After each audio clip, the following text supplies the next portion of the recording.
Patuloy naman ang pagdating sa Araneta Center Bus Terminal ng mga pasaherong pauwi ng probinsya ngayong bagong taon. Inireklamo naman ng isang pasahero ang umano'y abusadong taxi driver na nagpahatid sa kanya sa bus station. May nusugaw si Jay Sabale. Jay! Bahagyang nagkaroon ng komosyon ng magtalo sa harap ng mga pulis ang isang pasaherong nagpahatid dito ukol sa isang abusadong taxi driver. Nagtalo sa harap ng mga pulis ang isang pasahero at taxi driver nang maningil umano ng sobra ang taxi driver. Agad chinek ng pulis ang metro at resibo ng taxi driver. Matapos ang ilang sandlipang pagtatalo ay nagkasundo rin ng dalawa.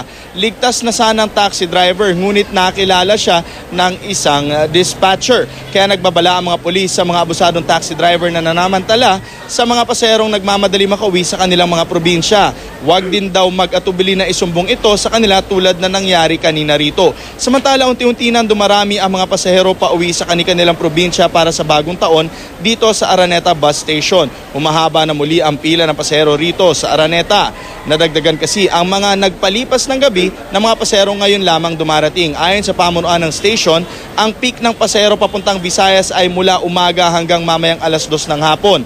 Habang ang peak naman ng mga pasaherong papuntang Bicol ay magsisimula mamayang alas 5 ng hapon. Kahapon daw ang pinakamataas na bilang ng pasahero na umabot ng 13,000. Ngayong araw, tinatayang aabot sa 10,000 pasahero pa ang darating. Pinag-iingat din ng mga pulis ang mga pasahero rito sa mga mapangsamantala tulad ng Ipit Gang. Ayon naman sa mga nakausap naming dispatcher, puno man ang manifesto ng mga bus na babiyahe papuntang Visayas hanggang sa January 1, maaari pa ring mag-walk-in kung willing maghintay at maging chance passenger. Umaaray naman ang mga dispatcher ng mga biyaheng Bicol.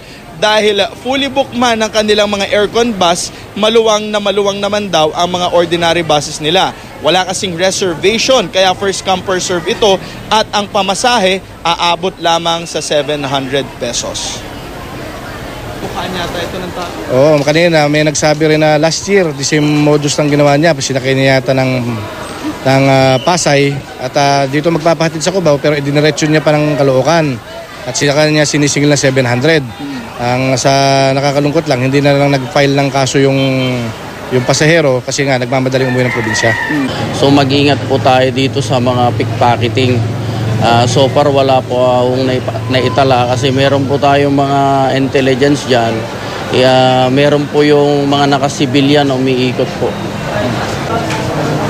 At pinayuhan din naman ng pamunuan ng Araneta Bus Station ng ating mga kapuso na may balak pang bumiyahe na kung maaari lamang ay mag-order ng kanilang ticket in advance para hindi sila mahirapan. At wag na rin daw magdala ng masyadong maraming bagahe para nga mas madali ang kanilang biyahe. At yan muna latest mula dito sa Araneta Bus Station. Balik sa iyo, Kara. Maraming salamat, Jay Sabale.